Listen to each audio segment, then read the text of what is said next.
Hi, I'm your other Dr. Phil, and welcome to the Weekly Health Minute. I just finished a great P90X workout here today. It was all about interval training. It was awesome. I highly recommend it. I want to get into the question I have as to why food manufacturers absolutely have to put unnatural fats in their food. Why? Well, at the end of the day, it makes food creamier, tastier, and more appetizing to the consumer. And most of all, it's very profitable for the manufacturers of food. Unfortunately, the hydrogenation process saturates the oil's fatty acids, turning them into trans fatty acids. This, as we all know, is the number one killer in our diets, and it's also a major contributor to things like cancer, diabetes, and a big one like heart disease. Now, the key is we want to take that hydrogenation and partially hydrogenation process and eliminate it from our diets, as it has absolutely no place. So if there's one thing I can teach you today, is you gotta eliminate the hydrogenated fats out of your diet. However, it's very hard because it's in virtually everything that we eat that's processed. Now, the good thing is, if we can pressure food manufacturers to change what they're doing by stop buying their products and go towards more natural choices, eventually food manufacturers are going to have to listen. Because at the end of the day, remember, it's all about the money. Now, things like refined oils and polyunsaturated oils, again, they have no place in our diets. The key here is to go towards natural oils.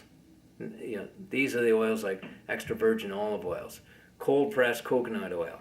Even though it's a saturated oil, it's awesome. And I love the taste of it in food. So this is where things like extra virgin olive oil, coconut oil, they're great for cooking. And of course, one question that I always have to bring up is that people tend to get that bugaboo about butter. Butter's bad. Well, actually, butter's pretty cool compared to things like margarine. I won't even go there with margarine. So that's just completely processed. There's nothing natural about it at all. The whole key of using butter is to have certified organic butter that is in a natural state. That way it doesn't have antibiotics. It doesn't have bovine growth hormone. It doesn't have all the rest of that nonsense that you're going to find in other aspects of butter. Now, there's all kinds of questions as to, well, isn't butter going to cause heart disease? Well, no. In a natural state, butter is actually pretty good for you. It doesn't cause heart disease. It doesn't raise your cholesterol levels. It's all the chemicals and toxins that go in butter that cause all the problems. So it goes back to what we talked about with all that nonsense with the dairy industry last week. So I hope you get a chance. If you haven't seen that, please go back and review that video. That was some good information.